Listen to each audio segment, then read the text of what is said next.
Good evening, ladies and gentlemen. Welcome to this evening's Reclaiming Agency, the culmination of our critical dialogue program and the celebrating of 50 years of Cornerstone. Reclaiming Agency started today with some phenomenal sessions, including students, teachers, educators, and business leaders of South Africa. Tonight's session, a very important session, is exploring the current state of leadership in South Africa. We have the esteemed Marvin Charles joining us tonight, who is a journalist at the Cape Argus, who will be running the session for us this evening. I am welcoming you this evening as the Chief Operating Officer of Cornerstone Institute, as well as the Chief Executive Officer of Generation Schools. I'm excited for this evening's panel. It is going to be a phenomenal event. Over to you. Good evening and welcome to this virtual discussion. I'm Marvin Charles and I'm a meta writer at the Cape Argus newspaper. Joining me tonight is News 24 political editor and author Qaanitah Hunter, ETV News anchor Naledi Moleo, and veteran activist Mazibuko Jara. Good evening to you all. In this panel, we will be discussing the state of our leadership in our country. Leadership in South Africa is under scrutiny as the country struggles with a twin problem, the coronavirus pandemic and the economic fallout. The ruling party, the African National Congress, is fighting its own battles as it tries to appease a nation sick and tired of corruption and at the same time keeping the party together, whose leaders who have been implicated in corruption and fraud. Can the country move back from the abyss? And what kind of leadership will it take to get us there? Each of our panelists will have 5 minutes to give their opening statements. We can start with you, Qaanitah, and then Naledi, and then we can end off with Mazibuko. Thank you very much, Marvin. Thank you for putting me on the hot seat first, but I appreciate the opportunity. You know, by preparing this evening, or earlier to chat this evening, I took a hard look at the state of leadership, and I tried to sort of come up with some pragmatic and coherent thoughts around leadership in South Africa. And I reached a moment where it was, actually, do we have leadership? And there's a sense of rage that sort of boiled up in me, in the sense that, people say you get the leaders that you deserve. And do we really deserve our leaders? And I was on the weekend, trying to enjoy life and was alerted to tweets, yet another set of tweets by the finance minister, Tito Mboweni, who asked in his tweets whether South Africa should have been bailing out South African Airways. So he tweeted on the lines that, okay, do we need a national airline? Maybe that's the question. Is it? He tweeted on Sunday evening. He tweeted this to his almost 1 million Twitter followers. And the most bizarre thing is that this came after exactly a month or so, after he, as the finance minister, granted a 10.5 billion rand bailout to SAA as part of its business rescue plan.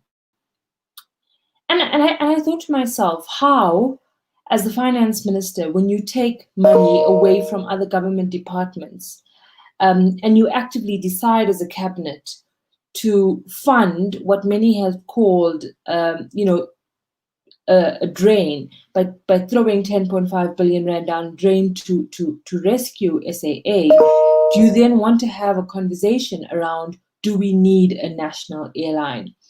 And I thought to myself, did you not ask this question, Finance Minister, when you took away 3.53 billion rand from the South African National Police Services, who is in dire need, and our country is ravaged by crime? Did you not ask this question when you took away 1.13 billion rand from the Higher Education Department budget, when you took away 694 million rand from the Health Department in the middle of a pandemic, from transport, 681 million rand? And so I thought, if there's ever an anecdote if there's ever an anecdote to explain the state of South Africa's leadership, this is it. That you have a finance minister who basically decides where money from the fiscus and from the public purse is spent, is then sort of lamenting about the decision to keep resuscitating SAA on social media. And it reminded me also of what we've been through during lockdown and the amount of decisions that were taken by the cabinet, only for it to be, President Cyril Ramaphosa would announce one thing, and then a few days later, cabinet would say something else.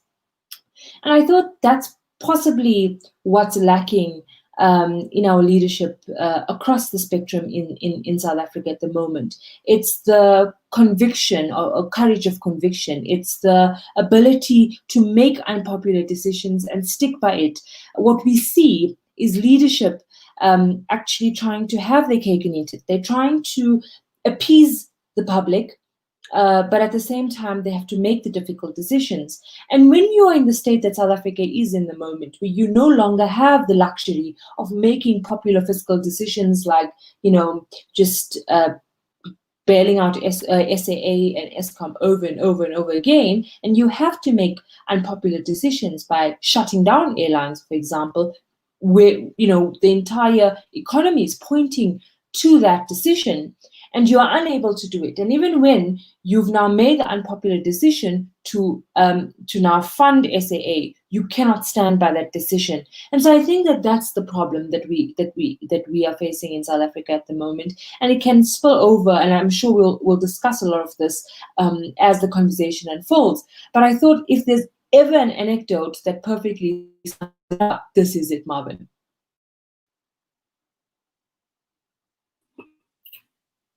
Thanks, Qaanitah. Naledi? Thank you, Marvin. This is a very interesting discussion, right? The current state of leadership, I think, across the board, and, Qaanitah certainly won't be the only one. You're going to hear this from a lot of South Africans as well. Ask them to rate the quality of leadership in South Africa, and we're not going to get, a green light. We're not going to get a good mark from the majority of South Africans because we've lost a lot of confidence in our leaders for a myriad of reasons, and we can go on and on and on about that. But when I really thought about this topic, I really wanted to think about whether or not this is a position that South Africa has been in for a very long time. And that is it just this administration? Is it just the previous administration that we seem to have an issue with leadership?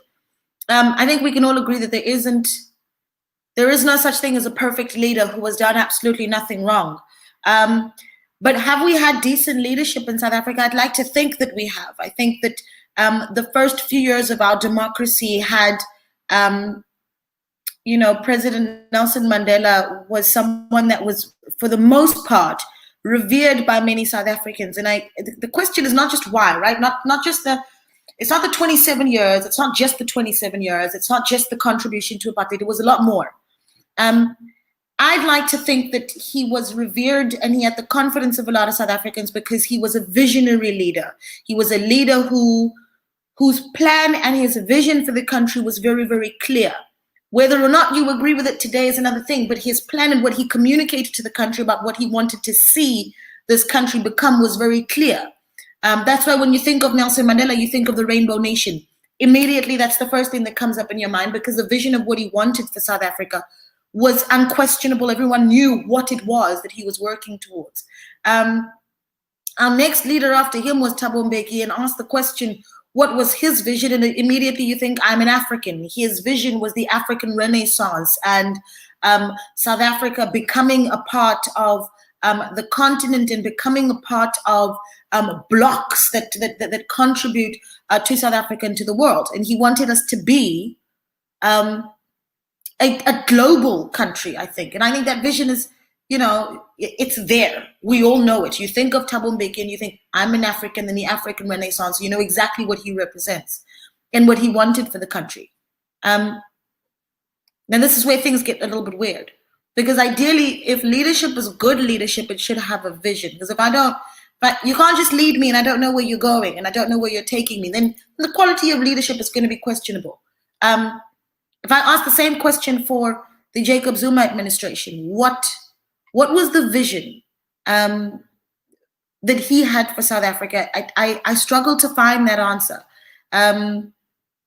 We can easily say RET, radical economic transformation, but what does that actually look like? How have we actually been able to action that? Because we certainly haven't seen a lot of it in action, and I don't know what that looks like, because now at this point, radical economic transformation is almost seen as a dirty, string of words. There was definitely a lack of vision. Now we've got Cyril Ramaphosa, and this is the sad thing, is I think South Africans, when he took over, there was a lot of enthusiasm around this as a president who knows exactly what we're going to do the repair work, we're going to get the country up and running again. And I still don't know what that vision is. There's Tumamina, yes, well, that's the speech, and that's what you think about, the rhetoric, right? But what is he building? And I think for me, part of the issue that we have in this country for the past, what is it now, 10, 11, 12 years, is that we've missed visionary leadership. And when you don't have visionary leadership, a lot of things tend to fall through the cracks because we don't know what we're building towards. That's my sort of umbrella thing. And we can obviously start to pick it at it a little bit later, but that's just it. If you don't have leaders that know exactly where they're steering the ship, you're gonna have a big mess. And that's my opening view. Mazibuko, last but not least.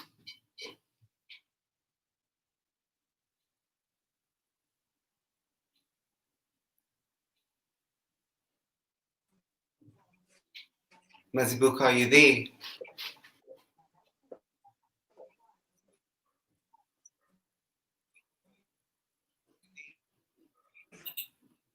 I'm here, Marvin. Thank you. When we talk about leadership, why it is useful to look up at the national leaders of government,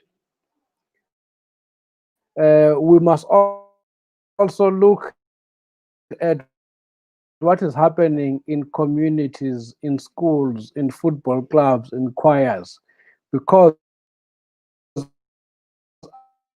actually there, where people are, ordinary people are, they are very cheap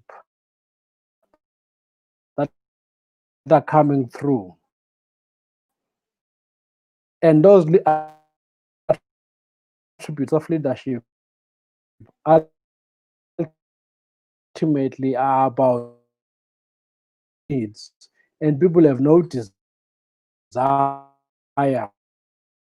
to have their name rise up in public in the way that national leaders do. And also, what is very important about leaders at community level is that they also look at shared leadership. So it's not leadership just about an individual, it's about leading the whole community. It's about getting sufficient consensus in the community. It's about getting everyone to come on board. And normally, those the very important as well in those leadership attributes is the question of vision, which has been mentioned already by other speakers. And that vision is normally about concrete practical things which will change people's lives in quite a significant way. So for me,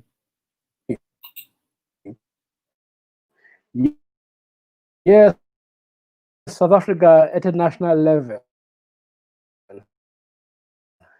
we've seen failed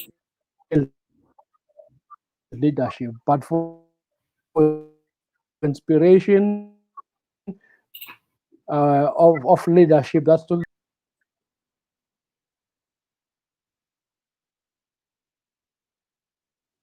We seem to be experiencing some technical difficulties. The joy of technology, right? I think let's continue with the conversation, because we'll get back to Mazibuko a bit later on. Naledi, you spoke about the quality of leadership. I mean, through these 26 years of democracy, would you say that our leadership quality has improved, though?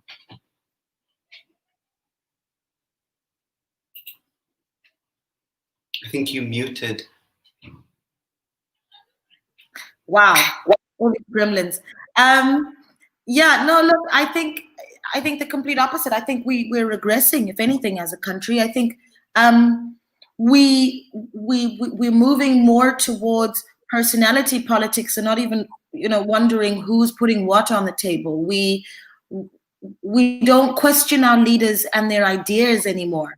And this is not just those that are sitting in the ruling party. I mean, across the board. I mean, most of these political parties right now, very few of us actually know what they're offering us from a policy point of view. Very few of us know. Because we're at a point now where we're following personalities and not ideas. 26 years ago, people were voting for freedom and access to education and rebuilding society. Right now, we don't know what we're voting for when we're voting for a personality, and that's not decent leadership.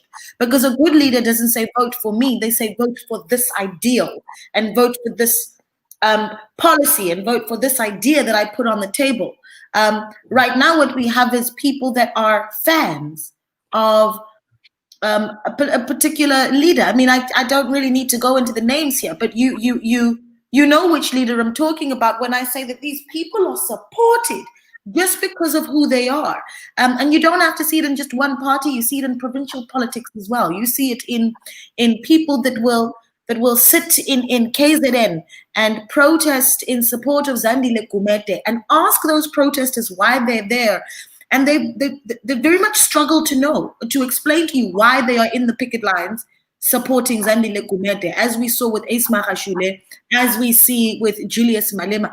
It is the commitment to the leader and not to what they offer us as a people. And I think that's a serious problem. That's going to get us into a lot of trouble, because we're green lighting things we don't know. And just on that, I mean, Qaanitah, you are, you're well regarded as South Africa's best political journalist in the country. And I mean, you've seen the ANC's internal squabbles. I mean, you've seen the DA's own troubles as well. I mean, what should South Africans make of this? Well, thank you for the compliment, Marvin. But we find ourselves in a very precarious situation, and it's because we don't have an ideal at the moment. There is no ideal. There's no this one is better than this party. So you're looking at the ANC and you're seeing a whole lot of mess there. And when you turn to the nearest alternative, you're looking at the DA and you see a party almost hell-bent at burning itself to the ground. And then you look at the EFF as the nearest alternative, and you see rising fascism, one may argue. And so the reality of it is that South Africa's democracy is incredible if you compare it to the rest of the world. We have a good and healthy political democracy, but the sense is that having this multi-party democracy is all well and good on paper. It's obviously who you fill these seats in parliament and you put in legislatures and who you promote to leadership. And so the reality of it is you have a ruling party who, by all accounts, should have be contested. If you just look at the handling of the pandemic, right? You literally had 200 billion rand or more of funds that were meant for emergency procurement for this pandemic that has ravaged so many lives in this country and across the world, has not only ravaged, killed people, infected people, but has also destroyed livelihoods. I mean, you see what the unemployment data looks like at the moment. And then you had this wanton looting. But even with this wanton looting, you saw it with councillors stealing food parcels meant for communities. You saw it with bigger organized crime, PPE, for example, the stealing of funds that are meant to protect frontline workers, which the United Nations says is akin to murder. You saw just the reports by the Auditor General, can't paint a worse picture of how state funds have been used. And with all of that, you would think, there's by-elections that are happening, and you would think that, voters would, because that's the tool that we reward and punish leadership, or we're meant to reward and punish leadership by voting people, voting them out. And you have by-elections across the country, and the ANC is pretty much untouched. And the reason for that is because our opposition is in such a dismal state. And I think the I don't know if it's the complacency that came with the Cyril Ramaphosa administration and that Ramaphoria that Naledi had spoken about, but the opposition could not be weaker. You see the DA just helping to self-combust, to burn itself to the ground, to go back to its core values of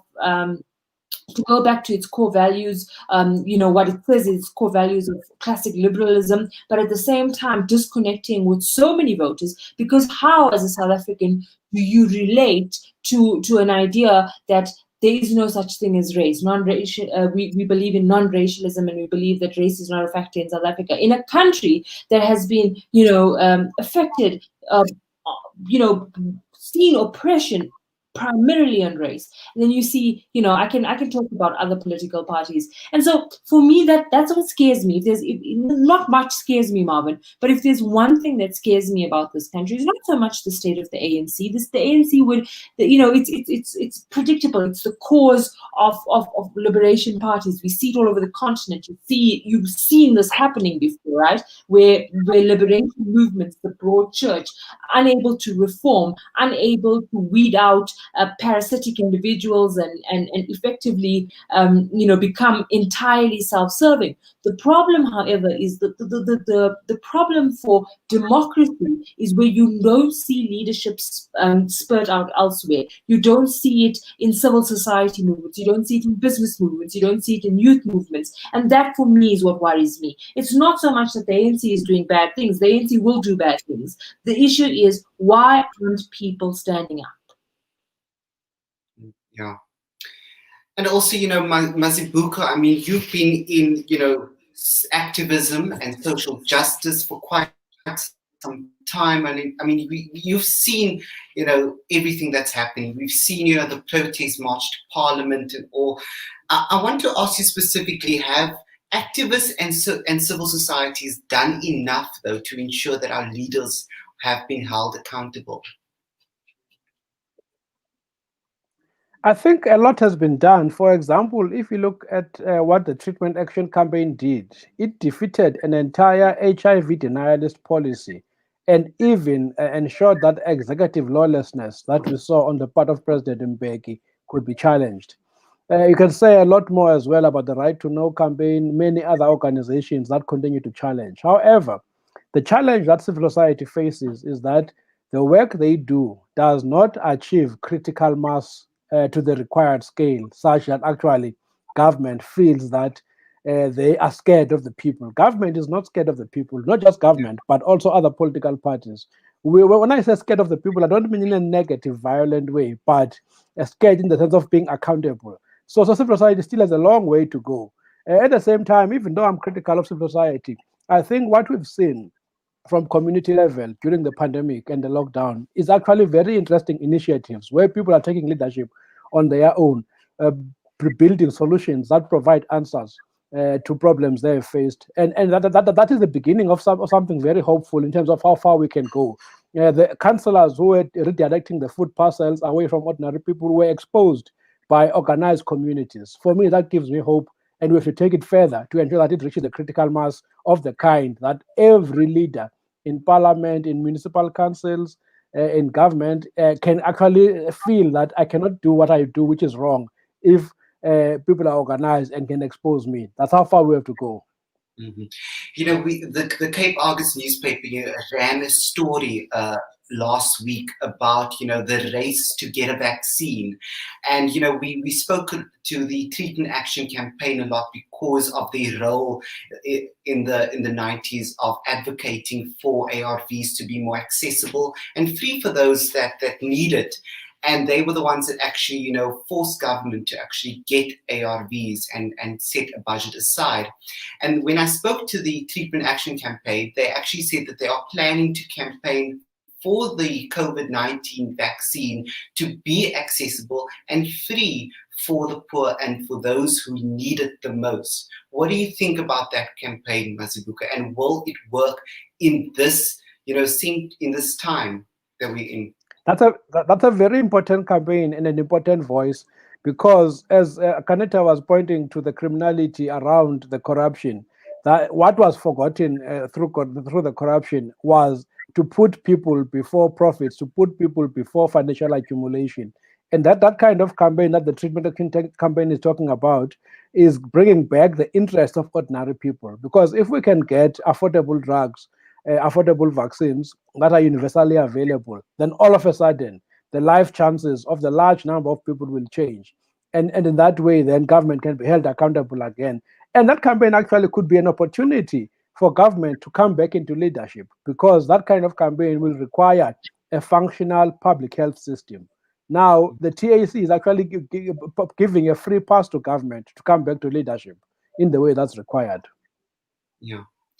So racism has been actually dominating our headlines quite big this recently. I mean, which is Brackenfell High School, when the EFF protested last week Friday, and these chaotic events unfolded, where at the center of the matter was these allegations of racism at this high school.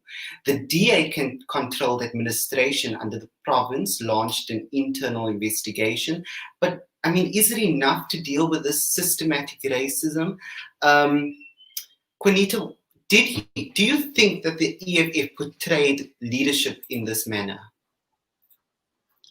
So I think that the issue of racism and how we saw it manifest. So it's not only in Brackenfell, we saw it in Senegal, we saw it in the Clicks here ad, right? So the reality of it is that the EFF obviously present on legitimate problems. They don't invent problems. Racism is an existing issue in South Africa, right? And so what happens as a result is that because there's this vacuum that no one is dealing with it, no one is taking leadership in a way that is coherent, in a way that is constructive, then you have the situation where there is now a gap and a vacuum. And obviously nature doesn't allow for a vacuum. And so where the EFF come in, they come in with their style of I suppose the mechanism of this, let's burn the house down instead of fix what is broken. And so I don't know if I am in a position to police how people respond to their or people act in response to their anger around racism, because we should be angry at racism, right? And I don't know if I am in the position to police how people engage. I, however, can make this proposal for consideration that sometimes that level of sort of perceived anarchy doesn't bring solutions. And perhaps constructive engagement is what is more important in this day and age, especially in a situation like Brackenfell, where for example there is there's legitimate issues about the teaching body of the school. So for me, a more constructive approach would be, why is it that we don't have in a country like South Africa, we have a majority white teaching staff. What are we going to put in place to promote Black teachers? What are we going to put in place? So for me, I think that constructive, but at the same time, it's not popular. It doesn't make you popular. It doesn't being that person that brings people together doesn't buy you any favors. Doesn't give you popularity. And what Naledi was saying in her opening message is that South African politics has become a popularity show, right? So it's who's more popular than the next person. It really isn't about truly asserting, ideas and ideologies. It really is a popularity show. And if you bring it even further down within parties, intra-party, who becomes the leader of the party? Even, some parties have no democracy at all, but those who have purported democracy, again, it is a popularity contest. You saw it in the DA recently with John Steenhuisen's election. And the reality of that is that you then have sort of cult-like followings where I am ANC, and if I'm ANC, I can see no wrong in the ANC. And I'm DA, and I see no wrong in the DA. I'm EFF, and I see no wrong in the EFF. Where it's not healthy for democracy. But the people who suffers are the ordinary South Africans who are disenfranchised, who are who are yearning for leadership, for real problems, and not for the sort of the specter and politics and the drama that comes with personalities. And so if we have to separate that to say, okay, when Julius Malema march or when the EFF marches on Brackenfell, what is it achieving? And then assess it in that way. When we see the DA talking about non-racialism, what is it seeking to achieve? And I think that when you scrutinize that, that's where you see the deficiencies, and that's where you see that this is actually populism and not really dealing with fundamental issues facing society. Of course, yes. But, what's more concerning is the fact that there are children involved in the situation. I mean, I spoke to the school governing body chairperson when they went to court to go try and obtain an interdict against the EFF for doing any more protesting outside the school, which they didn't achieve, quite frankly. And then, the school governing body told me, the children just want to come to school to write. I mean, that's all what they want to do. They just want to finish their studies, but they can't do it while they have chaos unfolding outside. Mazibuko, what message does the EFF send to our youth when you have all this chaos outside a school?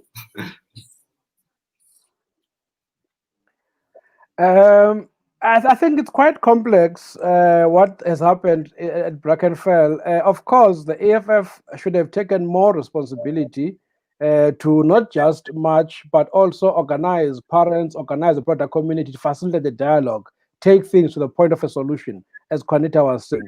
So what the EFF has done, unfortunately, plays to the politics of macho power.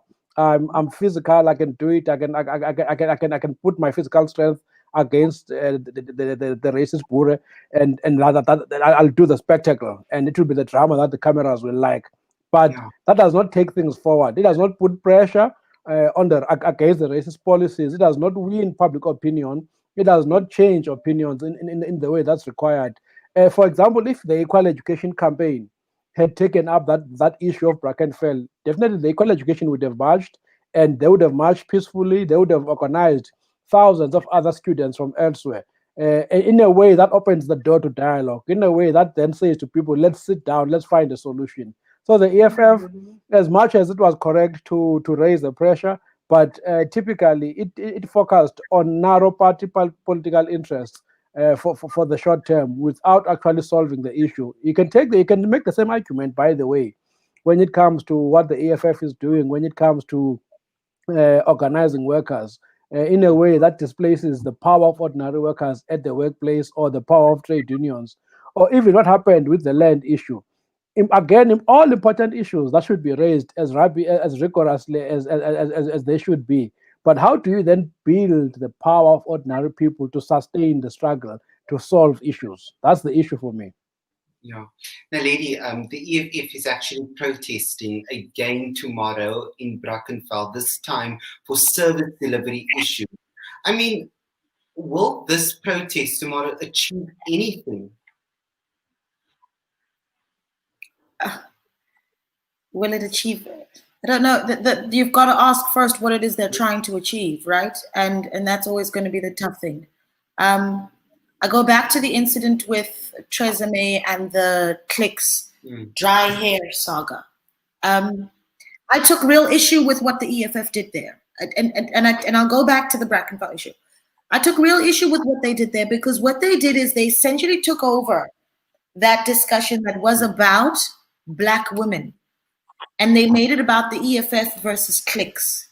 And at the end of that, at the end of their protest, cliques had to sit down with the EFF, not women's organizations, not Black women that are organizing or doing hair. They had a meeting with the EFF and donated pads to women in rural settings or in poor environments.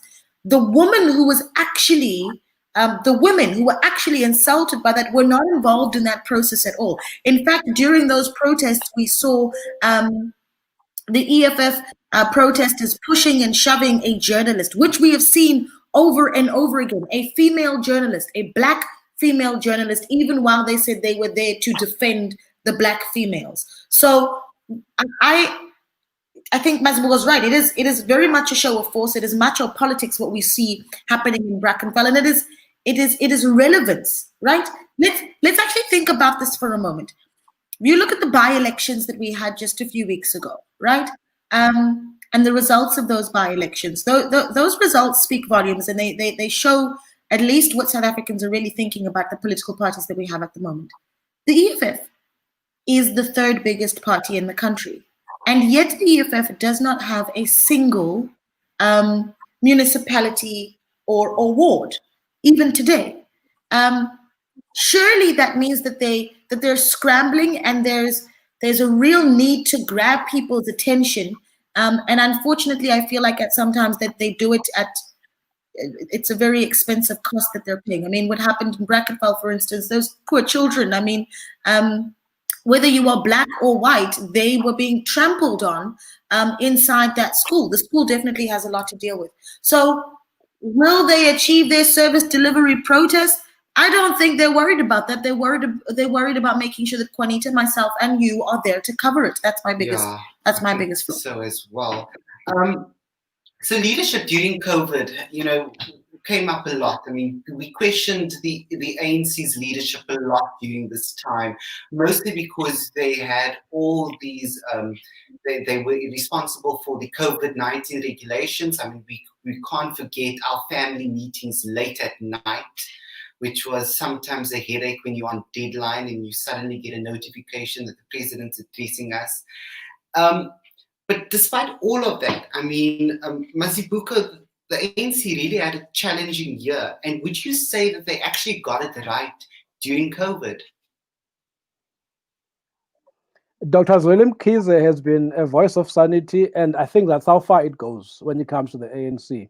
Unfortunately, the corruption we've seen, the lack of decisive leadership to ensure that the needs of poor people who are unemployed are adequately met, the needs of workers as well. So there could have been much more. Look at the economic recovery plan. It is so weak. It is so insufficient. It is just inadequate to what needs to be done. So the ANC lost an opportunity. It should have done what Roosevelt did in the 1930s in America to recover the economy on a massive scale in ways that just bring hope to this country. The public infrastructure investment program they've announced is far from adequate because it's not bringing new money into the economy. So it was a lost opportunity that they could have turned around. And of course, beyond COVID-19 corruption, the Ace Magashule corruption case, the revelations at the Zondo Commission, and many other disasters just continue to paint the ANC in a bad shape, and they have no capacity from within to rise above the implosion they're experiencing. And also, there's also a question that I have on my mind, when all these regulations became, gazetted, and when they went through this whole process, I kept on asking myself about, the trust that people have with the ANC as a ruling party, because, we see all these arbitrary laws, regulations being made, and we kept thinking to ourselves, I mean, do they even make sense? Because South Africans are not stupid. We want things to make sense. And if something doesn't make sense, we're actually going to question it. I mean, Qaanitah, what do you think about that? I mean, the ANC through all its troubles, will South Africans be able to trust the ANC again?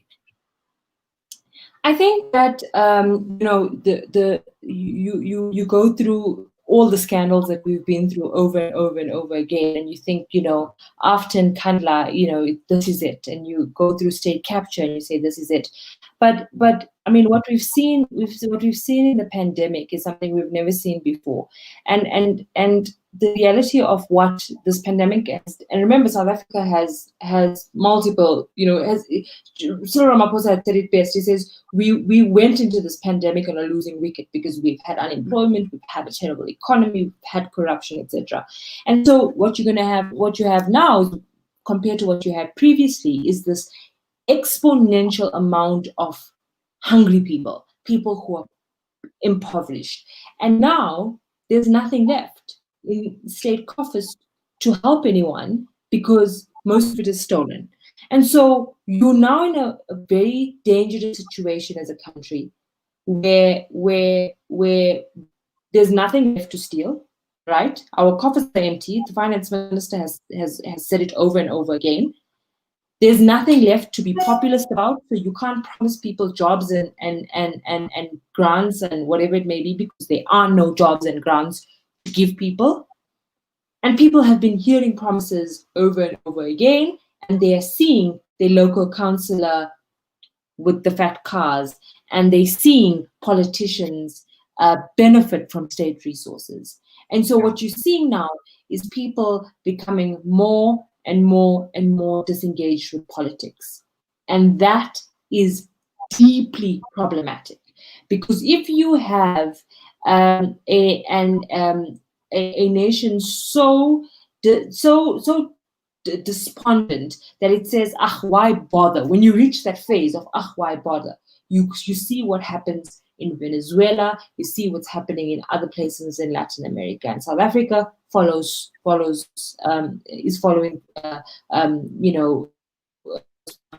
reality of it is that we need active citizenry, but you also understand why people are at a stage where, you stole from us during a pandemic, you stole food from the poorest of the poor. You cannot rationalize worse than that,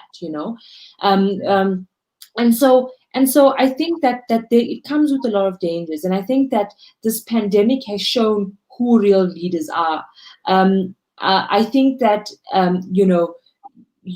we've seen some wins. We could have been way worse affected. I'm a little bit more optimistic in the sense that we could have seen it much worse, as you see what happened in Europe and you see what happened in the United States. We've had leadership in the sense, not political leadership, but we had leadership among the scientific community. We've seen it with the Ministerial Advisory Council, etc. So you saw different levels of leadership emerge. But the reality of it is that people take their cue from the people who are elected into office. And so what happens is you're not seeing business come to the table when the economy is completely broken. You're not seeing it on a level that you're meant to see it at. And as a result, we're putting all our hopes and dreams in people. That's what happened when Cyril Ramaphosa came in. We thought one man is going to fix our problems, and so and we do this. We beat ourselves up as a nation. We think this is our savior, and then this person. And I mean, no one can save. No one man can save all of our problems as a country. And so I think that when we talk about leadership, we have to now look at it from a perspective. We've burnt our fingers. We've burnt our fingers in 2018 when we thought that one man can fix it all. One man didn't break it all, so one man can't fix it all. It was years and years and years of systemic breaking. It was these systemic problems of inequality and it's land. This I can throw out our problems here and you can pick top 20. But the reality of it is that let us learn our lesson. Let us learn our lesson to say we made a hero out of Cyril Ramaphosa. We've made a hero out of so many people. And the reality of that is that it has come back to bite us. No one person can fix this country. We need to fix it together. But the problem is in South Africa is that we can't come together because we all at each other's throats. If you see, for me, when I saw what happened at Brackenfell, I don't really care about the EFF so much to say that these are communities, these are people who live together, and this is the way that they're treating each other. And for me, I felt like, if anything, this is what's broken with society. Of course, yes. Naledi, you and I are based in Cape Town, and you are a TV news anchor, and we've seen the DA a lot during this time. We saw the DA at its lowest. And when I say the lowest, we've seen utter disgust, because we cannot forget, when we talk about the DA in Cape Town, we cannot forget vivid images of the anti-law enforcement officers, breaking down structures of people, leaving them homeless during a lockdown and during winter. The one that sticks with me the most is when they destroyed a structure and dragged a naked man out of that shack. What do you make of something like that as a political party who has all these arbitrary law enforcement and all these laws against its land? And because at the moment Cape Town has the municipality is the largest portfolio of landowners here in the country.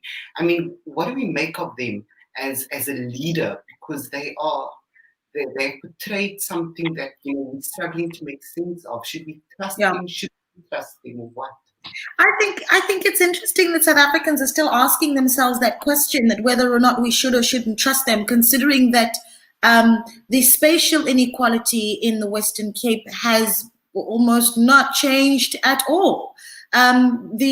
The Democratic Alliance has shown over and over again that it isn't interested in bringing the poor closer to the city, closer to opportunities, and at least giving them a shot at building themselves somewhat. And then there's the complete lack of accountability as well as to why they do that and why they haven't dealt with the inequality and the racial divides in the province. And you see that in like that story that you're talking about, where the man was pulled out of the shack naked while trying to take a bath.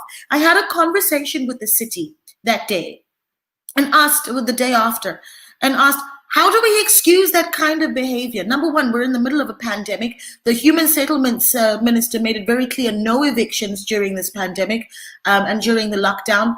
And where are these people going to go? This is the answer I got. Well, in Johannesburg, it's happening too. They're evicting too. So don't ask us. So that lack of accountability is the same across the board. I think what we do in South Africa is we think because there's the yellow and the green and the yellow and the red and the blue that the problems are all the same. The problems are all the same. There's a lack of accountability within the DA, within the ANC, and within the EFF. Now, within the DA specifically, for some reason, I think it's easier to overlook because they have the best run municipalities in the country, and they seem to have these great structures of governance when really there's serious issues around their governance and who makes the decisions inside that party. But the DA has proven itself, especially with the new shift in their leadership, that they really aren't interested that much in speaking to a poor voice of color. That part has made it quite clear. The fact that when Balintuli ran for the DA, the conversation in the country immediately ran for leader of the DA. The conversation in the country became, oh, well, it's wonderful that she's running. We know she'll never get it, but it's wonderful that she's running. The fact that South Africans already assume that there's no way a young black female could lead that party says they've got a really big issue, man. And just on Mbali's, running for such a powerful position, was she a bit naive when doing something like that? Can you help? No, I think that was a political statement. I think that was a very clear political statement. Oh, I don't know if that was for someone else. Sorry. You can elaborate, Naledi. You can jump in. Yeah. Listen, at the end of the day, she knew, as well as we all did, that she's not going to make it to the top. But I think it was just a show of the Lindiwe Mazibugos are not gone. The Musi Maimanis are not gone. That I am still here. We are still here. The young black minds within the DA are still there. And I think she just wanted to remind people that there's still something there. I think it was brave of her. Not surprised it didn't work, but it was definitely brave. And I wonder what it's going to mean for her political career. If it's going to lead to some growth, I highly doubt it, because she has been very outspoken around the leadership of the DA. But yeah, she's a brave girl. You know, the thing is that it would have been a really sad day for the DA had there not been a leadership contest, because that is, the biggest downfall of any political party is not to have robust internal democracy. You say whatever you want about the ANC's process and how perverted it has become and how susceptible it has become to money, but there is a system that's meant to work. And you look at other parties, you don't know how those systems work. You don't know how people are elected, and it's one person who imposes on the rest of the party. I thought that it was a very important moment for the DA, and I think that the DA, as a result of that conference, it was predictable, obviously. Not predictable because she was a black woman, Naledi, but predictable because of the sort of balance of forces in the DA at this moment, and the amount of people who have been purged, the amount of people who've left, the amount of people who are now disillusioned with the party. It was almost natural that John Steenhuisen became leader, consistent with the policies the party's been taking, consistent with the decisions the party's been taking, and good for them. Because also sometimes it's important to, when that line, Naledi, when someone tells you who they are, believe them. And so I think at this point we need to believe the Democratic Alliance. The same way when it comes to the ANC. You saw this week the fracas around the fact that the ANC in Mpumalanga had reinstated a man accused of raping 2 8-year-old girls, right? On the premise of a political argument that, if Ace Makhashure doesn't step aside and if this so-and-so doesn't step aside, then me too, I can lead. And for me, if someone tells you who they are, believe them. The ANC has told us that it is okay with the rapist, an alleged rapist, let's give him the benefit of the doubt, in their midst, and we must believe them. I don't understand why we try to rush, try to get we try to understand, and we try to, this is it. When you see leaders condoning, or when you see President Cyril Ramaphosa not firing ministers who are implicated in corruption at the State Capture Commission, let alone incompetent ministers, then you need to understand that he's telling us who he is. We need to believe it, and I think that's I think I digress a little bit from the Democratic Alliance, but Marvin, you'd understand my broader argument around the fact that the way these the politics has been molded in this country, it really is then just about it's almost, actually, as I'm speaking, my brain is on overdrive because I have so many ideas. Mazibuko, you said about people, politicians or leaders needing to be scared of, and that's you don't get that. You don't get that in the ANC. You don't get that in EFF. It's not a thing of like that the electorate is forced to be reckoned with. What we see in other healthy democracies across the world, you don't see that. What you see here is maneuvering, political maneuvering, and then the most popular person wins, and that's it, and sometimes you look at the Democratic Alliance, coming back to that conversation, and you say, this does not look like a party who actually wants to lead South Africa. This looks like a party who's very comfortable in opposition, and if you were comfortable with leading South Africa, perhaps you would be more embracing of the broader electorate.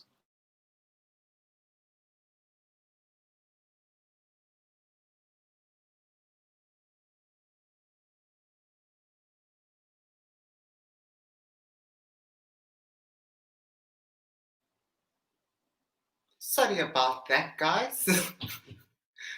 The wonders of technology, honestly. Honestly, it keeps surprising me. It really keeps surprising me, you know? If we were in a hall, Yeah, Marvin, someone's yeah. mic would have broken or something. It's Yeah. normal. I was thinking to myself, I can't keep my baby's right there. It's okay, we understand. Oh my goodness. Let's pick up where we left off. Mazibuko. We spoke a lot about the way politics has been molded since the DA's decision to change leadership. I mean, we had Mbadi, now we have John Steenhuisen.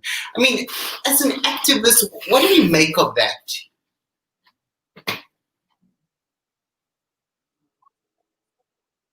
Well, what do we Mr. make of Qaanitah, that say it as an again. activist, as civil societies who hold government to account? I think the previous speakers have covered that quite a lot, but what I would like to add is the policies that the DA pursues in government and the impact of those policies.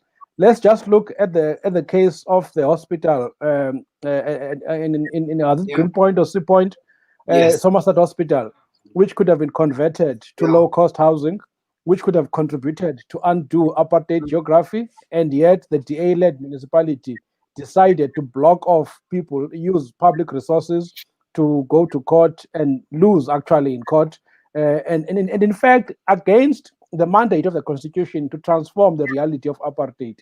So if you look at the DA, for me, we also have to go beyond the individuals. Let's look at the impact of their policies. You would see, for example, in a place like Muizenberg or Mowbray, where there would be retiring of the road, and yet the state of the roads in Qaanitah, in many other townships, is actually so bad. So for me, I think the challenge that activists have is that by giving power to a political party, whether it's the DA or any other party for that matter, ordinary people then do not have the power to challenge the policy effects that party pushes. Look at how they treated that big march of last week from this group which called itself the pain of the shack dwellers. And how those you saw that man in the wheelchair being pushed around by Metropolis. I mean, so that we vote them into power, and then once they are in power, they violate human rights, and yet the new basis for our new country is supposed to be respect for human rights, is supposed to be advancing the interests of the most vulnerable. So I want to judge the DA as an activist from that perspective, the policy impacts and the effect of those policies on the most vulnerable. And I think it comes out badly. And just on that note, I mean, we ran a story today about the Democratic Alliance's, troubles with land occupations. I mean, they've had so many illegal occupations on the land, and according to them, the city of Cape Town, they are saying that it puts 3.1 billion of their projects in jeopardy. But at the moment, they are having troubles with, civil societies. And I had a conversation with the ANC yesterday of where they said, the DA should have used these land invasions as a tipping point. And they should have found out, where does this problem come from? What are we lacking? And where are our shortcomings? I mean, wouldn't that be the response to give communities, Mazibuko?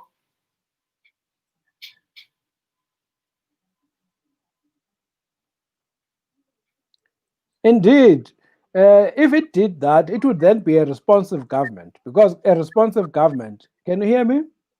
Yes, I can hear you.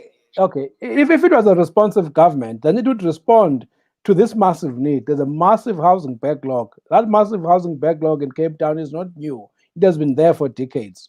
A responsive government then plans in advance, allocates resources accordingly, and gets people to come on board to it wins people over. We don't see the DA doing that when it comes to housing, when it comes to the general needs of the poor. These occupations, I think, are going to generate something else, increasing repression on the part of the local state. There's an anti-land invasion unit that's just violating people's rights. I'm not saying there should be wanton occupation of land, but people wouldn't occupy land if they were not desperate. So what needs to be done is to be a responsive government, and that moves away from repression, but to engagement and to solutions. Fortunately, up until now, even though the national coffers may be running dry, but our municipalities still have significant resources that they can use, and power as well. I forget the former MMC who was responsible for housing in Cape Town. He has written lots of articles demonstrating how he fought a lone battle in the DA to try and get inner city buildings converted to low-cost housing. So that would have been a responsive government. That then also changes the economy, because once people are in the inner city or other thriving economic areas, all of a sudden then they have access to economic opportunities instead of being thrown in faraway areas such as Deft or Mfuleni in other such areas. So basically my answer to you is that again, ordinary people are giving government an opportunity to do something, yet government again fails. In this case, it's the DA government. Those land occupations are an opportunity to find creative solutions with the power and resources the local government has. The DA is failing. And who are the individuals and other political parties to look out for? I mean, as we go into, the 2021 local government elections, I mean, that's, what people don't understand is that local government elections are more important than national government elections, because this speaks to communities. I mean, this actually, elects the decision makers of, our communities and of our city. I mean, Qaanitah, what do we make of individuals who also can run in the local government elections, and who are the parties to look out for? Yeah, so we're going to see a shake-up, I think, of our electoral system very soon, right? Not maybe affecting the local government election. But what's interesting for me, if we just talk about the local government election, is the fact that you have now Mmusi Maimane, who's trying to work on this movement to support independent candidates, and independent candidates really work very well in local politics, because councillors, you see it a little bit, in this last by-elections, which was Super Wednesday, where there was a mass amount of by-elections across the country, and you did see some independents gain some traction. You saw smaller political parties. But I do think that, because of what's happening with the bigger political parties, you're going to see more and more smaller community-based organizations forming out. You saw it in Rustenburg when there was, local activists coming through into council, etc. But I think there's going to be a broader discussion, particularly because the EFF and the ANC have asked that we have synchronized elections. So what synchronized election would be is that on the same day, you would vote for your councillor, you would vote for provincial government, and you would vote for the National Assembly in the national elections, right? So that's the argument that the ANC says, because it says we cannot be having election every 2.5 years. The EFF agrees with that. But there's been fundamental criticisms of this. The IEC is saying there's, not like we have to consider the logistics of that, right? But then you have people like former President Thabo Mbeki, who says that what happens is that it undermines local issues, because local government is not about big parties. It's about the state of your roads, the state of your schools, the fact that you have no drainage, that your garbage is not being. That's what it ought to be about. And so there has to still be this debate around it in South Africa. But we know that there was that important constitutional court judgment that effectively uproots the Electoral Act, or parts of the Electoral Act, where you would be able to, obviously subject to what the legislation looks like when it's eventually passed by Parliament, but you'd have independents contesting for the National Assembly, and that can shift the dynamic very differently, and also take South Africa's politics back to a real constituency based. So you would not be you're not loyal then to vote for the ANC, but Marvin, and you live in Cape Town and you like what Marvin's about, so you then appoint him you elect him as your representative to the National Assembly. Again, it's not a new system. We do it in councils. But obviously, how is this going to manifest? And how do parties interpret this judgment? Because it will obviously affect their hegemony in the in national politics. And so it's very, very important. At the same time, there's this long-standing conversation, I think from 2007 in the ANC's Polokwane conference, or I don't know, before then, about why do we have that middle layer of politics, provincial government? Why do we need provincial governments? Are we not duplicating the work of national executive, of national government? And you see so many competencies, like, for example, education is a national competency, you see. And so there's this duplication that we need to talk about, but we've been talking about it for so many years. There's no one that's actually taking decisive action. But I do think that there needs to be a shake-up. There needs to be a healthy shake-up of South Africa's electoral system. I think when you compare it to what we saw in the US election, we were like, oh, thank God for the IEC. But the reality of it is that the local government elections is going to be a real indicator of just the mood of South Africans, because the reality of it is that the DA had this moral high ground that wherever we govern better. But if you saw what happened in Nelson Mandela Bay, the collapse of the coalition in Tshwane, the corruption accusations in the city of Joburg, they don't have that moral high ground to stand on anymore. And then you've also seen the EFF unable to produce to produce any results on a local level. There was one ward, I forget which ward it was, in the by-elections where not one person voted in that ward voted for the EFF, meaning that the councillor himself didn't vote for himself. So that kind of things is a bit worrying. But I suppose that's the lay of the land when it comes to our electoral politics, Marvin. Yeah. Naledi, what impact will it have, if we choose an individual to run for office next year? What impact do you think that will have on South Africans?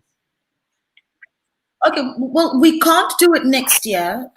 So my understanding of that act is essentially that the independent candidates can really only run in the bigger elections and not so much in the local elections. But what I have to argue with Qaanitah a little bit, just disagree with you just a little bit, because I don't think we're going to see a big shake-up next year. I think the local elections, I think we might actually just see more of the same. And I know what you mean about the small parties that have come up and the strength of the Freedom Front Plus, for instance, all of a sudden. But I don't think that those parties are going to be big enough to take entire wards.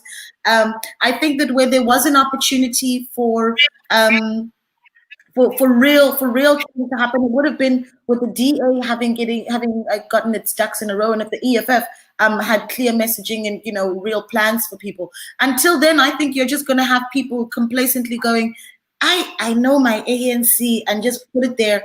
And I think that's the best bet. If anything, we're going to see more of the ANC, and then we'll see little pockets here and there of very I don't want to say extremist, but the more fringe parties that are definitely all the way out there, like the Freedom Front Plus. I think you'll have those pockets. Exactly. But I don't think I don't think South Africans are ready yet to start thinking about that. And they don't have, Qaanitah said this earlier, we don't have a lot of options. I can't remember what is that party that a small party that just did really well in the by-elections. No. I can't remember. Say that again? Recent by-elections. Yes, in the recent by-elections. It's a small party. It's a very, very small one.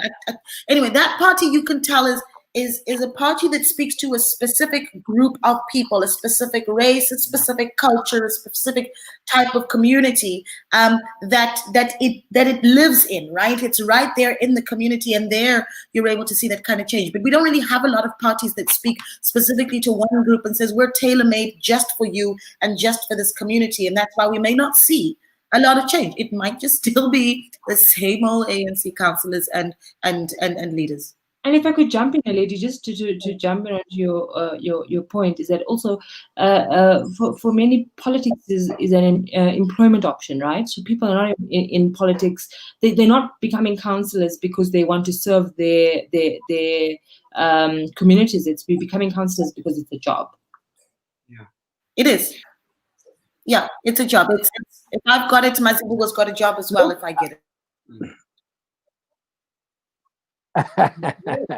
Can I come in? I think it would be a combination of both what Naledi and Qaanitah are putting forward. There will still be a dominance of the ANC, even if it gets a lesser vote, and the DA will largely retain its space. What will be interesting for me is whether the EFF eventually wins a municipality or even a ward. That will be interesting. However, I do think, Naledi, that at local level, there'll be more space for independent candidates. So, for example, the Unemployed People's Movement in Makhanda campaigned very well for many years over poor service delivery around housing, around water, around sanitation. They even got the municipality dissolved by a court decision. They are now debating right now what to do with the local government elections next year, because before these elections next year, they'd previously taken a position not to contest elections. But now the pressure is real because they've seen two administrators appointed in the past. Those administrators come and go, and the ANC remains in power. So now it's a real debate, because now how do they advance their demands if there are no real, genuine, accountable councillors? So those debates are taking place in the UPM. I know Abahlali Basam John Doro is also having similar debates. Similarly, Social Justice Coalition in Cape Town is having a similar discussion. So I think in not on a widespread scale, but in key sites, we may see the emergence of important voices that can occupy critical seats. Of course, once they get into power, as you were saying, they could end up taking up those positions as jobs and not as service roles, being public servants. Yeah, of course. Let's take a few questions from the audience. I mean, we have two questions at the moment from Adam Spries. I hope I'm pronouncing that right. He's asking, do we rely too much on government to solve South Africa's problems? Where do family and community come in? I think, Qaanitah, do you want to answer that question? I can talk to this for the rest of the evening, and I think we only have 50 minutes left. But yes, I think we do rely too much on government, and I think that rightfully so, because how the ANC was positioned is prior to 1994 is that it was a government for the people, but by the people. It was this broad church. It was amongst us, for us, and then somewhere along the line it lost that, and so a person sitting without a house in Qaanitah is in their rights to say government must give me a house because government promised to give me a house, and so I am not one of those people that believe in people must do for themselves, and that I suppose is a big part of certain political doctrine. But I do think that there is a level of agency, and so a former Deputy Chief Justice Tihang Motseneke writes about being my own liberator, and he, for example, invoked the example of the Fees Must Fall movement, and says that was a manifestation of that. That was a manifestation of taking the power and being my own liberator. And I mean, we can have a discussion some other time about other examples of this. But I do think that there needs to be, government has to fulfill its promises, but at the same time, communities need to step in. So it needs to be a good balance between the two. Definitely. I mean, I think, Naledi, what do you think about the fact that communities have to step in? I mean, if we look at, what happened earlier in this year, where many communities relied on these food parcels. I remember a story we read where some communities actually prepared their own food parcels to distribute in the most poorest communities, and they actually had to take matters into their own hands. What do you make of that? Yeah. I mean, for me, I see this is a tough one because I can argue both sides of this argument, and it just allow me to quickly, right? So we have seen communities step up and try and take care of themselves. I covered a story a few weeks ago in the Eastern Cape of a community, a rural poor community that had built themselves a mud school, right? 15 years ago, I think it was, because they just wanted their children to get educated. Private sector then came and donated little containers for them to be able to use the school. A storm hit. and those containers were obliterated. The Department of Basic Education in the province said that they can't help because they have other priorities. So we have seen communities take up the reins and say, we're going to fix things ourselves and we're going to sort things ourselves. And where private sector has come on and civil society has come on, and quite often government goes, we'll be back later, and there's all the excuses. So we do need government we do need to rely on government, and government needs to step up and do more for us, even while communities are trying to piece things together themselves.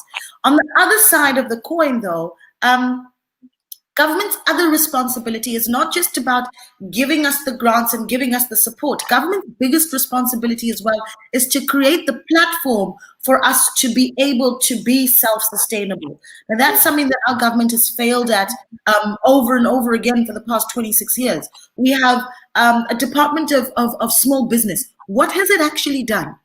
I mean, show me one thing that we can say that department has actually achieved, and I still haven't seen it.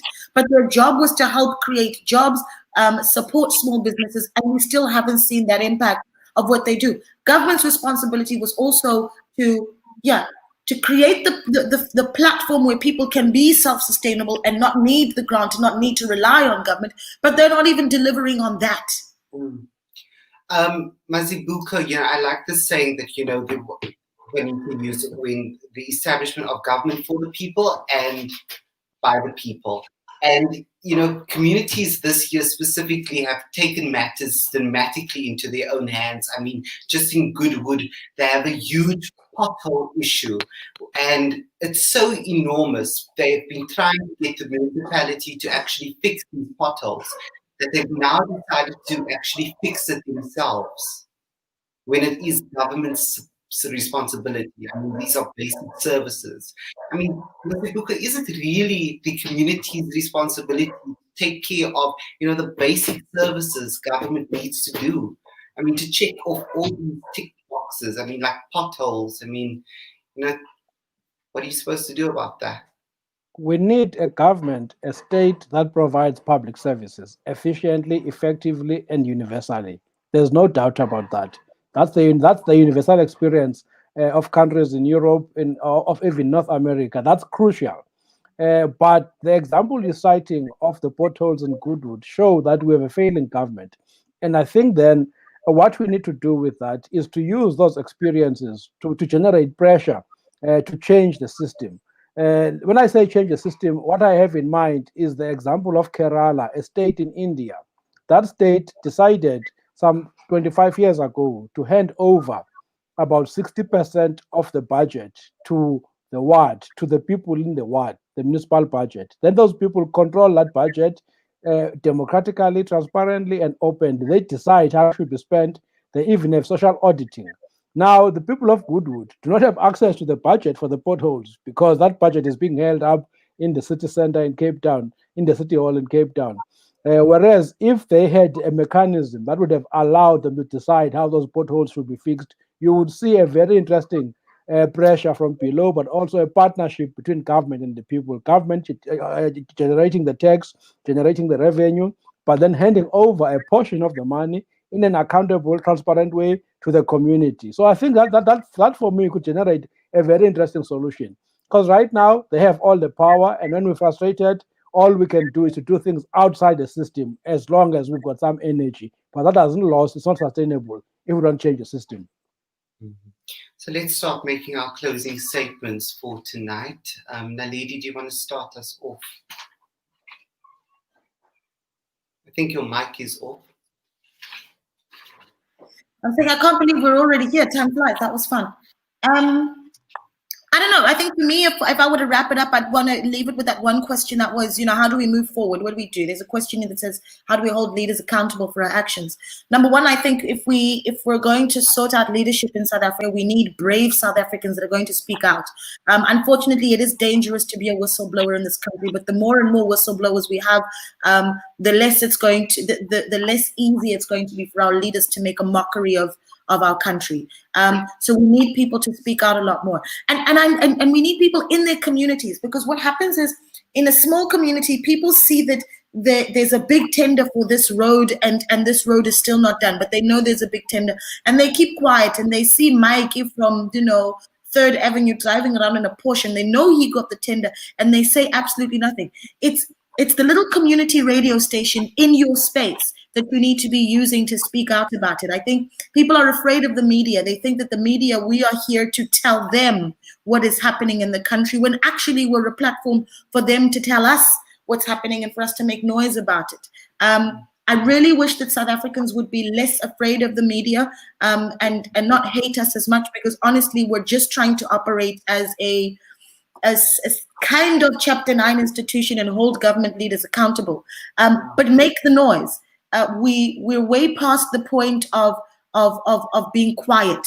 It's going to cost us too much. It's cost us already so much, and active citizenry now is more important than it's ever been. And number one. Number two, we need to make sure that these young kids that are coming up, sorry, I'm passionate about young people, these young kids that are coming up actually understand the political landscape that we have in this country.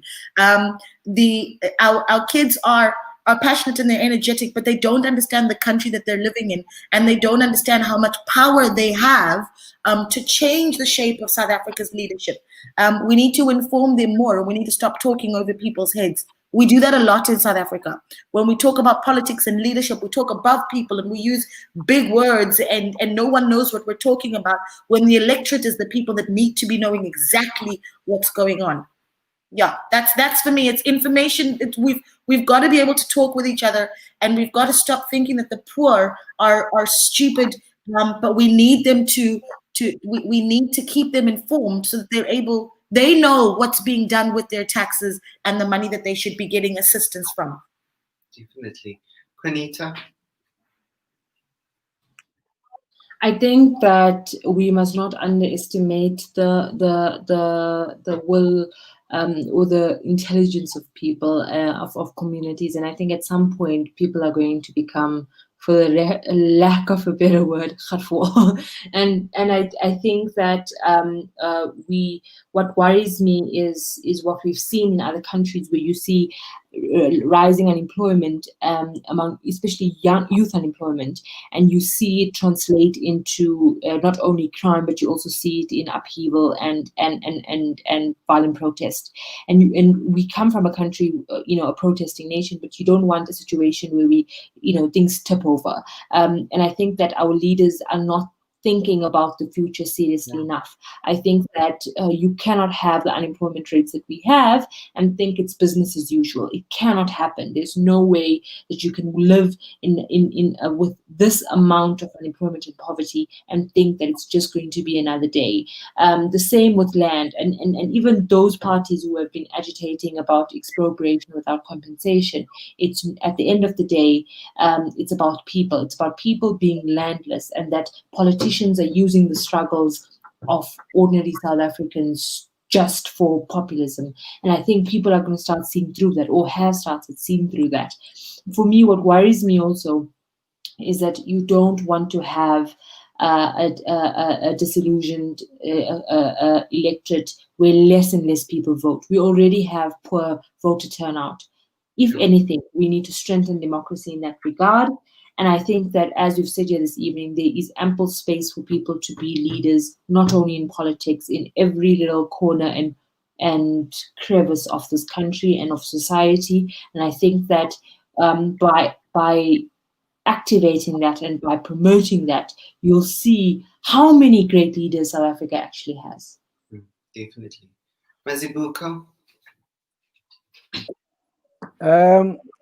My biggest fear is that people can end up being very negative, whether it's through xenophobia, through ethnic hatred, through increased criminality, increased violence against women. That's my biggest fear, that the conditions we have can lead us in that direction. What we need is hope. What we need is ways to generate hope. And we're not getting enough of that. Yes, people in Goodwood can do what they do. Yes, the community action networks we've seen providing food at community level during the pandemic are important. Civil society is important, but the tide is just too huge for the little efforts we are doing. We need something big. We need some visionary leaders to emerge and harness that energy. Yes, we continue to hoy klepe, but that the klepe we hoy may just turn in the wrong direction if there's no positive energy that turns them into transformative power. That's my challenge, which I think all of us have to live up to in what we do in the media, in civil society, in government, in churches, and elsewhere.